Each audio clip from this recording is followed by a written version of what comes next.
নমস্কার বন্ধুরা, কেমন আছেন আপনারা? শুভ বিকালে অনেক অনেক শুভেচ্ছা জানিয়ে শুরু করব আজকের পর্বে। চলে এসেছি রান্নার জায়গায়। আজকে আমি বানাবো প্রদীপ পিঠে। আপনারা সম্পূর্ণ পর্বটায় সাথে থাকবেন, আশা রাখছি ভালো লাগবে। তো আমি এখন গ্যাসটা জ্বালিয়ে নেবো। আজকে আমি গ্যাসে করব। ছোট গ্যাস নিয়ে এসেছি।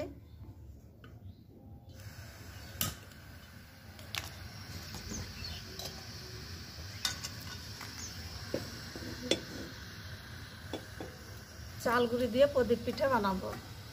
আপনারা নতুন পর্বে নতুন পিঠে বানানো আজকে খুব সুন্দরভাবে বানানো যায়, আপনারা দেখবেন নতুন ধরনের। আর প্রদীপ দিয়েও যে পিঠে করা যায় সেটাও কিন্তু নতুন একটা জিনিস জানা যাবে, আপনারা দেখবেন। জলে আমি একটু লবণ দিয়ে দিলাম।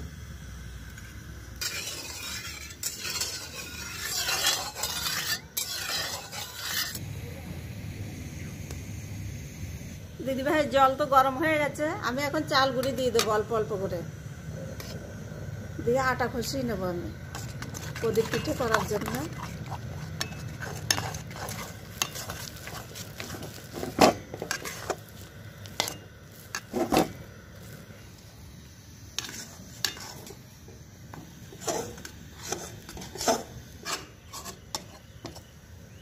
আমি একটুখানি ঢাকা দিয়ে রেখে দেবো।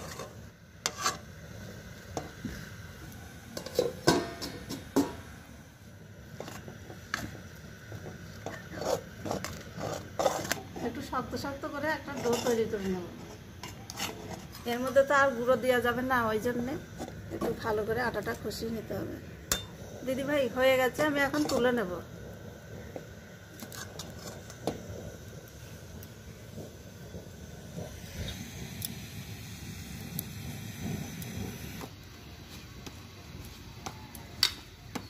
ভালো করে মেখে নিচ্ছি।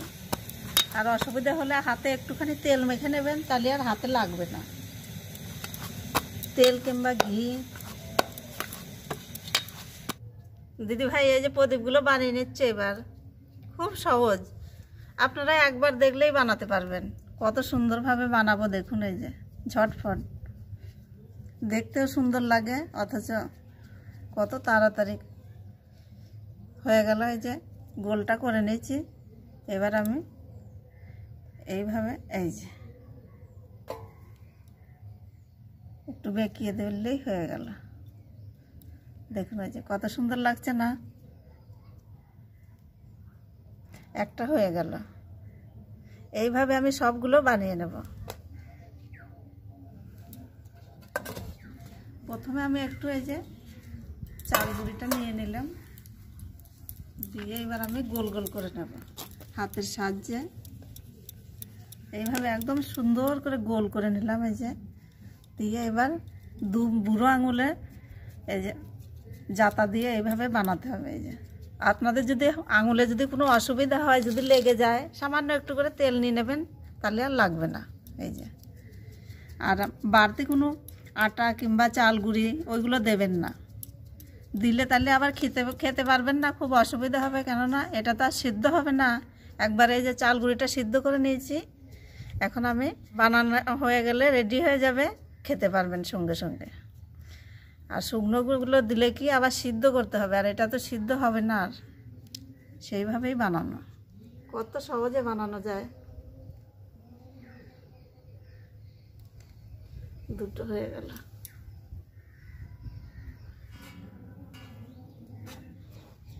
সবসময় বানানোর সময় কিন্তু এই বুড়ো আঙুল দিয়ে চেপে চেপে বানাবেন এইভাবে, তাহলে এই গর্তটা ভালো হবে, সুন্দরভাবে প্রদীপটা বানানো যাবে। এই যে দেখুন হয়ে গেল।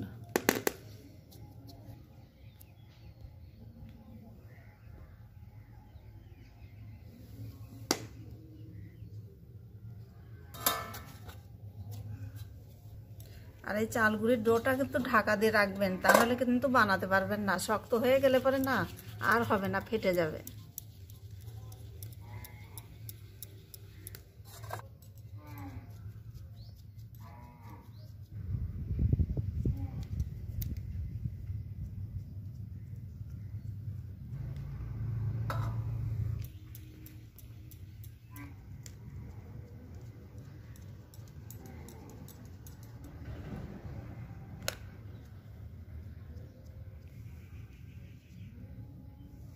আর বলতে দিচ্ছি, এই যে দেখুন, এই যে নারকেল তার ভেজে রেখে দিয়েছি গুড় দিয়ে, সেই নারকেলের পুর দিয়ে আমি পোলতে বানাবো। এই যে লম্বা করে দিলাম, এবার দিয়ে দিলাম।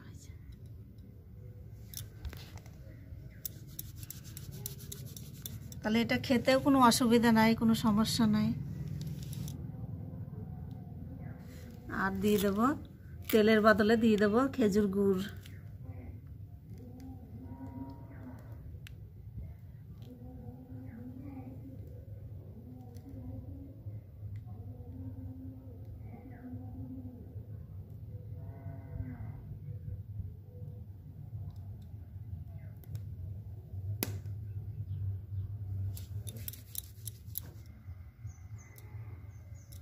দিদি ভাই ভালো লাগছে না? কত সুন্দর লাগছে দেখুন একবার, দুর্দান্ত স্বাদের রেসিপি, অথচ কিন্তু ঝটফট বানিয়ে ফেলা যায়।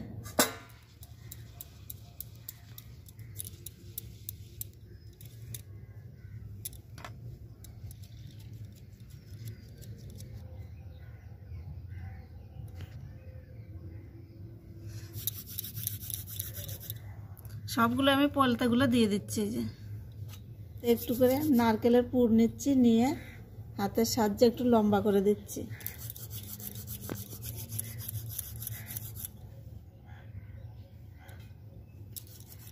দিদি ভাই সব তো বানানো হয়ে গেছে, আমি এবার তেল দিয়ে দিচ্ছি প্রদীপের।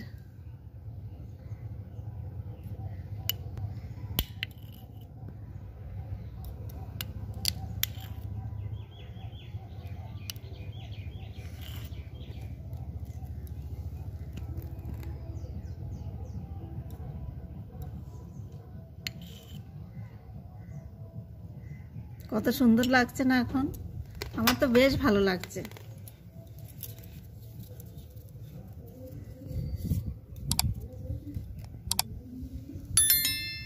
দিদি ভাই কত সহজে কত তাড়াতাড়ি ঝটপট বানিয়ে ফেলেছি দেখুন। এই যে এক থালা পিঠে, প্রদীপ পিঠে, কত সুন্দর লাগছে না? আমার তো বেশ ভালো লাগছে দেখুন। এই যে আপনারাও ঘরে এইভাবে ঝটপট বানিয়ে ফেলতে পারবেন। বানিয়ে খেয়ে কিন্তু কমেন্টে জানাবেন যে কেমন হয়েছে। দেখতে সুন্দর হলে পরে কিন্তু খেতেও ভালো লাগে, আনন্দ করে খেতে ইচ্ছে করে যে আমি একটা খাই।